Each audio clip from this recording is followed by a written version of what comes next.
Mais uma pérola da graça.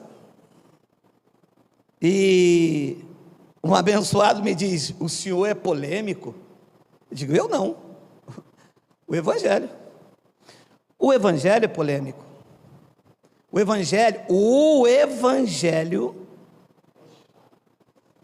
e Jesus nos dias de sua carne disse: eu não vim trazer paz, eu vim trazer espada. E vai ficar o pai contra a filha, o filho contra o irmão. Eu não vim trazer paz. O verdadeiro evangelho gera perseguição. Paulo disse: todos os que querem viver piamente em Cristo padecerão perseguições. O evangelho de passar a mão na cabeça só enriquece pastor. Evangelho é confronto contra o engano. Evangelho é para tirar as pessoas do engano. Deixa de ser claro. Evangelho não salva para a vida eterna. Evangelho salva na mente, gera metanoia, tira do engano. Eu já caí nessa um dia do cara falar: prega o evangelho para salvar as vidas. Ei, evangelho não salva ninguém para a vida eterna. Quem salva é a graça. Pela graça sois salvos por meio da fé, e isto não vem de vós, é um dom de Deus. O evangelho salva do engano, da onde me tirou.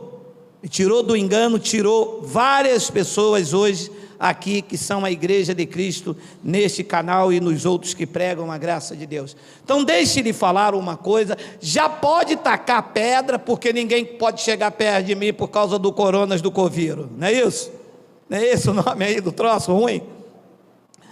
O tema desta pérola da graça é: Jesus de Nazaré não vai voltar.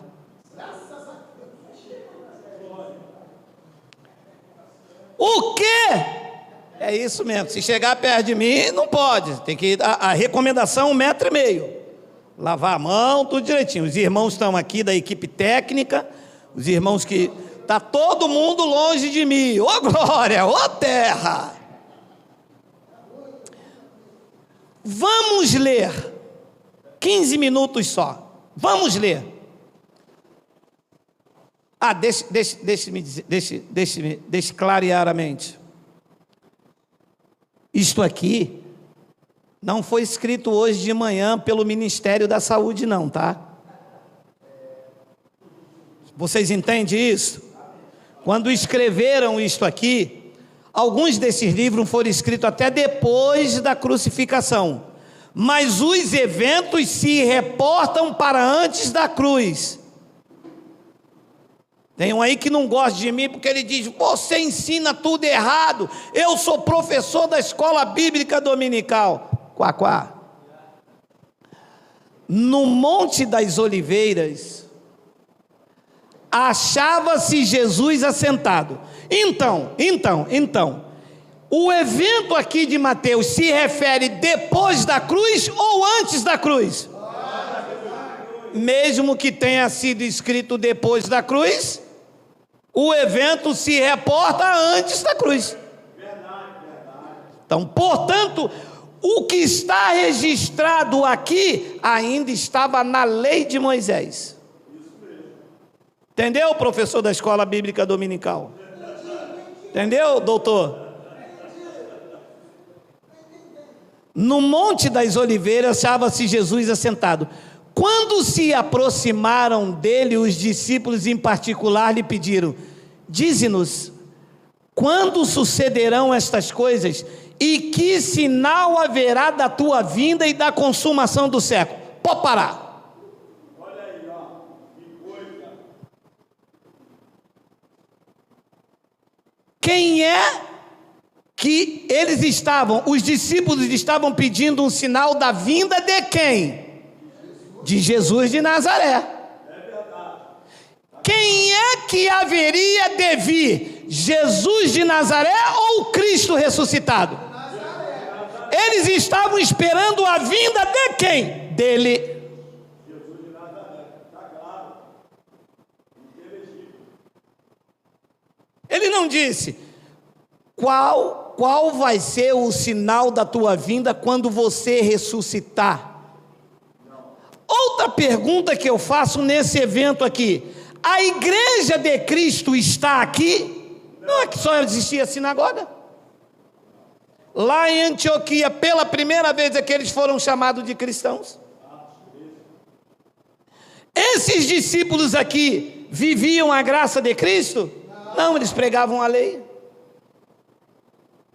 Você entende? A mente, como é que vai iluminando?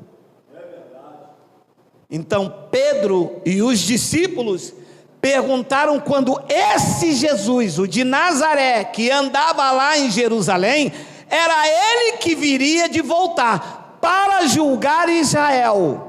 Ele dizia: a vinda do Filho do Homem tinha um nome, era Jesus de Nazaré. Dize-nos, quando sucederão estas coisas? E que sinal haverá da tua vinda e da consumação do século? Faz um favor para mim, coloca 1 e 2, porque quando ele diz sucederão algumas coisas, o contexto mostra que algumas coisas iam acontecer antes da sua vinda. Tendo Jesus saído do templo, ia se retirando quando se aproximaram dele os seus discípulos para lhe mostrar as construções do templo. Versículo 2: ele, porém, Jesus, lhes disse: não vede tudo isto? Em verdade vos digo que não ficará aqui pedra sobre pedra que não seja derribada. Então, o templo antes de Jesus vir, esse Jesus de Nazaré, o que é que iria cair? O templo. Pedra sobre pedra. A pergunta que eu faço é: o templo está de pé? Não. O templo caiu no ano 70. Verdade. Mas estão dizendo aí que vão fazer o terceiro. Pode fazer o quarto, que fizeram lá no Brás, só não tem respaldo bíblico. O respaldo bíblico é que o templo de Deus somos nós.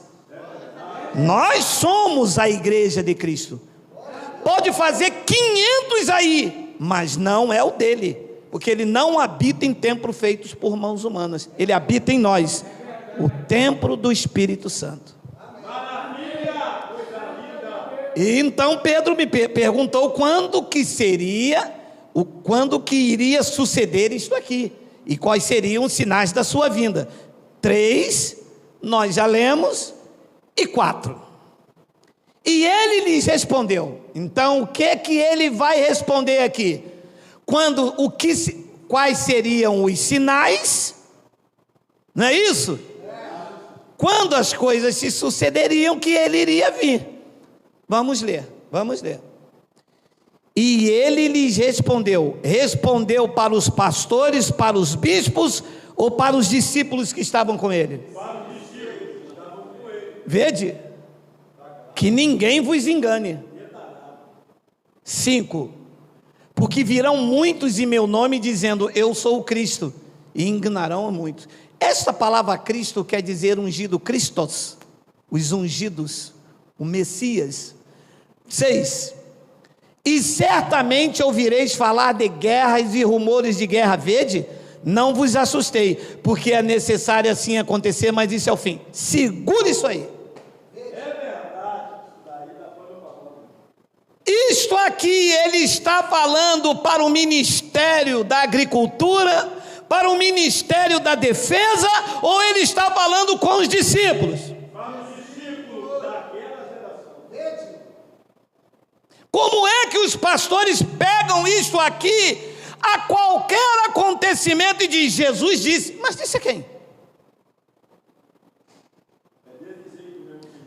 Todas as guerras que acontecem, eles pegam Mateus 24, 6 e dizem: aí está escrito. Está escrito. Quantas guerras já houve? Terceira Guerra Mundial, disseram: Jesus está voltando, porque é a guerra. No Ebola, Jesus está voltando. Na gripe do frango, Jesus estava voltando também. Na gripe suína, Jesus estava voltando. Na AIDS, que matou milhões no mundo inteiro, Jesus estava jogando as prostitutas e os homossexuais. Gente, é fábrica de Jesus, gente. Como é que é esse negócio aí, ô, Jesus vai e vem, vai e vem, vai e vem. Agora está o coronavírus, Jesus está vindo de novo. Aí a cura chegou na China, aí na China ele não vem mais. Ah, pode parar.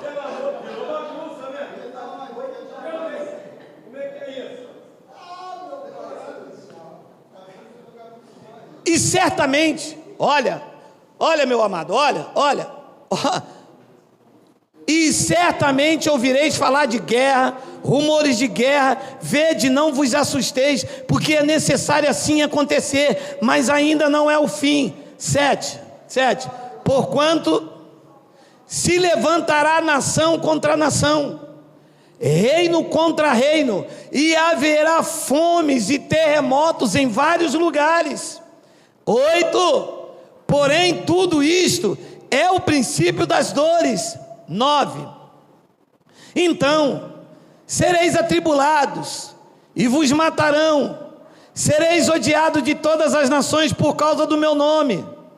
10, nesse tempo muitos hão de se escandalizar, trair e odiar uns aos outros.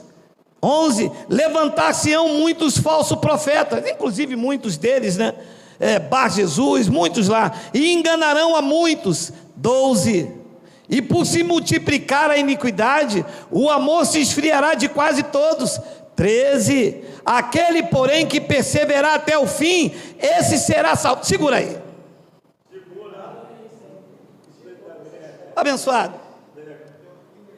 O contexto aqui era da tribulação que a igreja do primeiro pacto iria passar. Então quem perseverasse até o fim seria salvo daquela tribulação. Porque preste atenção, salvação não é por perseverança, salvação é por graça.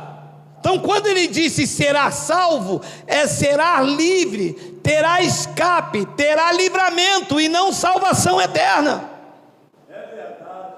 Eles falam tanto de exegese, já estou até aprendendo a falar, que na verdade é herezege, 14, e será pregado o evangelho da graça. Este está falando com os discípulos. Paulo não está nem ali. Lembra, eles estão sentados no Monte da Oliveira. E será pregado este por eles, que era o evangelho da circuncisão, que foi dado a Pedro, a Paulo da incircuncisão, e continua sendo pregado até hoje. E será pregado este evangelho do reino por todo o mundo de então, para testemunha todas as nações, e então virá o fim, a consumação daquele século. Aquele século, aquela geração ia se consumar. Versículo 15, quando pois virdes o abominável da desolação de que falou o profeta Daniel no lugar santo. Quem lê entenda. Qual foi a profecia de Daniel? Que Jerusalém seria assolada, destruída. O lugar santo aqui se refere aonde? Lá no templo em Jerusalém. E tem templo em Jerusalém para que esta passagem se aconteça? Não. Quando é que teve? No ano 70, quando ele caiu. Versículo 16. Então, os que estiverem na França, na Itália piorou. Se as pessoas já não querem ficar no Brasil, tu imagine na Itália. O evento era lá na Judéia, lá em Jerusalém. Então, os que estiverem na Judéia fujam para os montes. 17. Não, volta 16. Se esse evento aqui fosse o fim da humanidade, de que adiantar sair da Judéia e ir para o monte? Nada. Se fosse o fim da humanidade, é um beco sem saída. Vou para onde?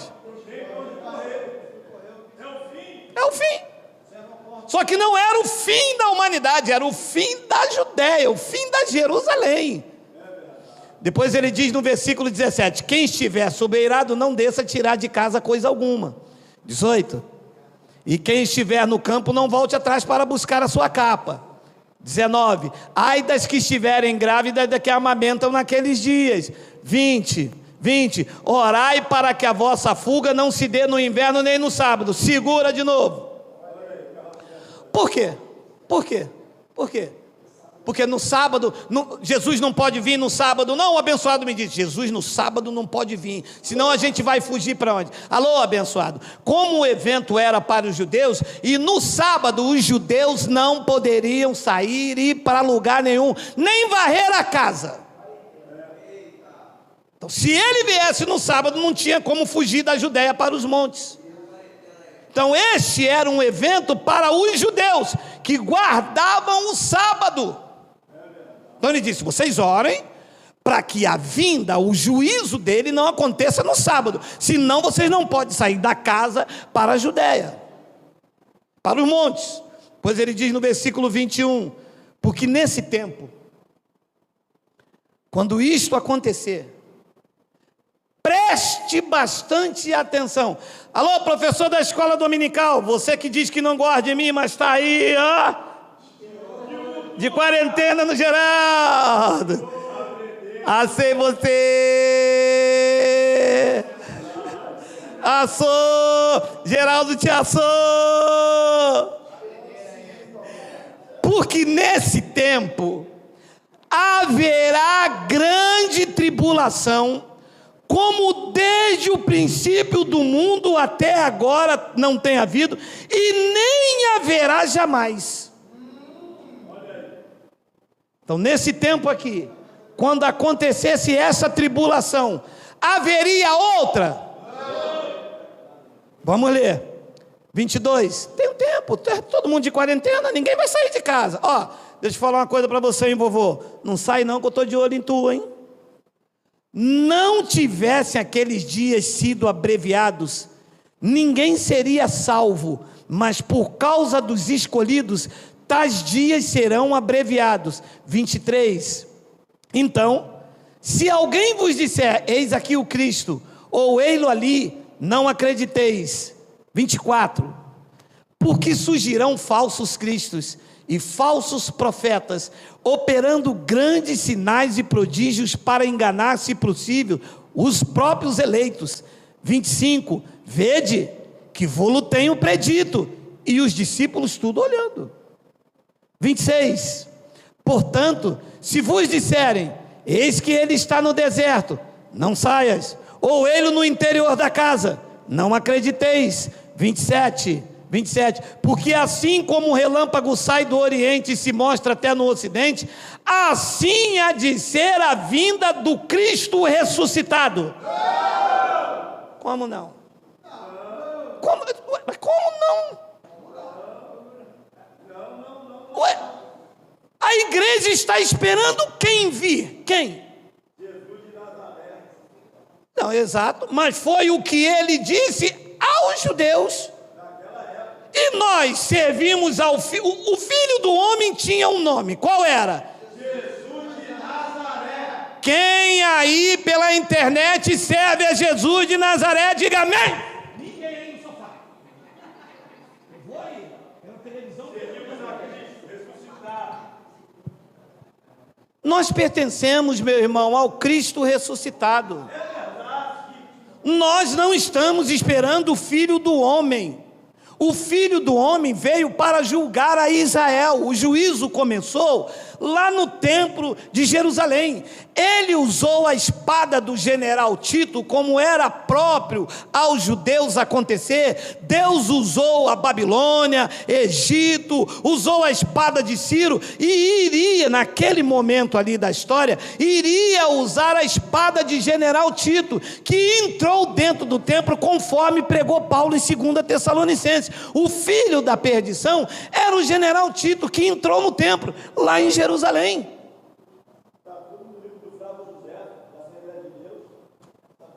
Aqui diz que quem ia vir era o Filho do Homem, não é o Cristo ressuscitado de quem a igreja pertence. Depois ele diz no versículo de número 28, onde estiver o cadáver, aí se ajuntarão os abutres. 29, logo em seguida a tribulação daqueles dias.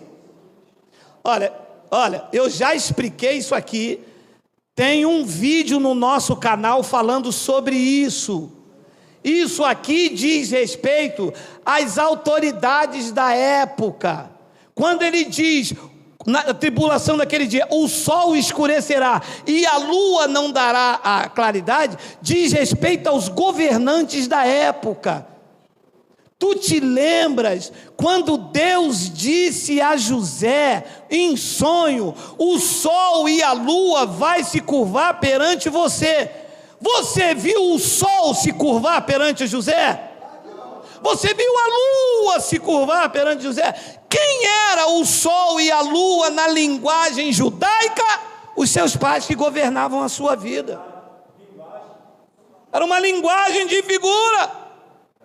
E os professores da escola dominical estão esperando o sol ficar escuro. Meu amado, se o sol ficar escuro, Deus vai ficar escuro, porque o salmista diz que o Senhor nosso Deus é um sol.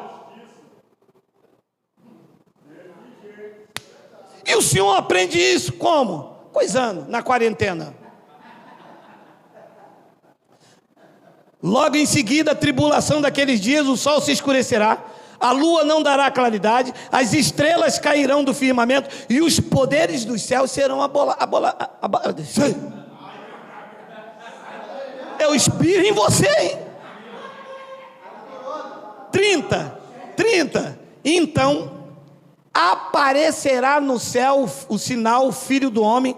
Todos os povos da terra se lamentarão e verão o Filho do Homem vindo sobre as nuvens do céu. Também tem um vídeo falando sobre isso. Ele virá sobre as nuvens. Vir sobre as nuvens significava juízo, julgamento, com poder e muita glória. 31.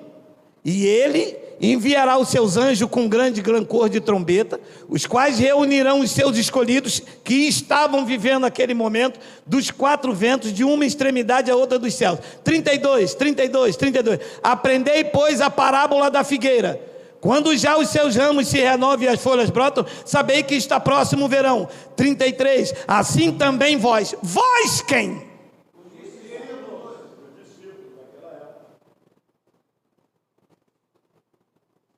Assim também vós, quando virdes, eles iriam ver, estavam vivendo lá. Assim também vós, quando virdes todas essas coisas, sabei que estás próximos às portas. E agora, aí, vou ler daqui, 34. Em verdade vos digo, que não passará esta geração sem que tudo isso aconteça. A pergunta que eu faço é: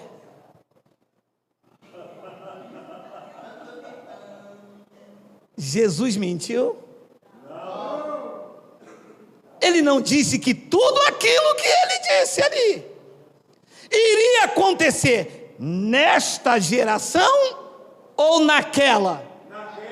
Então, o ano em que isso está acontecendo, porque ele não tinha sido crucificado ainda, mais ou menos o ano 60,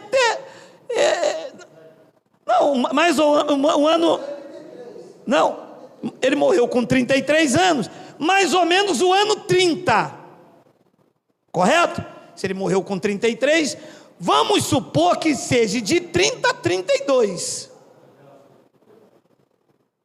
Tudo este acontecimento deveria acontecer dentro daquela geração, correto? Pedro viveu nesta geração aqui? Viveu. Então o que Pedro estava pregando era que tudo aquilo que está nas cartas de Pedro está referindo a esta geração. Paulo viveu também nesta geração aqui? Viveu. Paulo morreu no ano 68. Então quando Paulo falava da vinda, está se referindo também a esta geração também.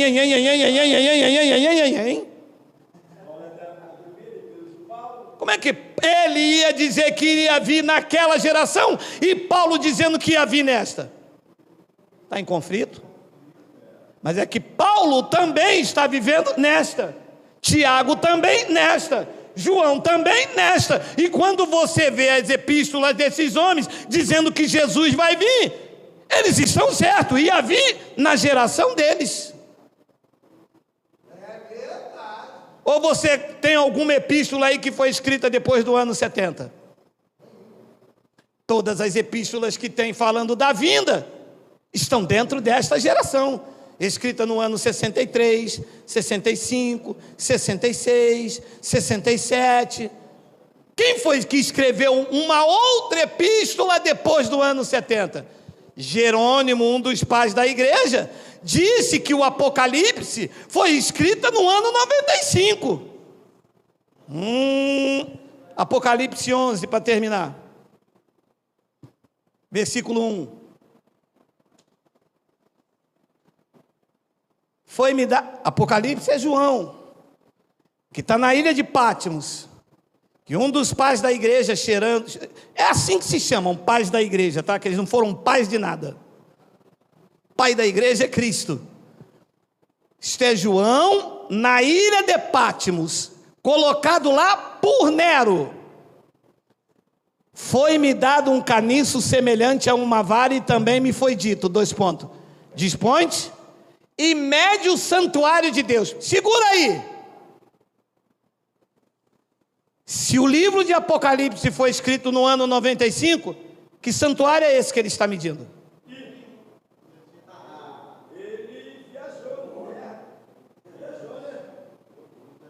De 70 para cá, o santuário somos nós. Estava medindo você? Porque o santuário de Deus é quem aqui diga ui. São vocês. Estava medindo você? Não. Estava medindo na Catedral de Roma? Não. Estava medindo a Catedral lá do Brás? Não. Este era o templo em Jerusalém que ele está medindo. Se este livro foi escrito em 95, que templo é esse? Hein, doutor? Como é que Nero ia colocar João na ilha de Patmos? Ele vendo todo aquele acontecimento, ele iria ficar quietinho e só iria escrever os acontecimentos em Roma, pessoas morrendo, cortadas, templo saqueado, caindo, e ele só iria escrever no ano 95, hein, doutor? Hein?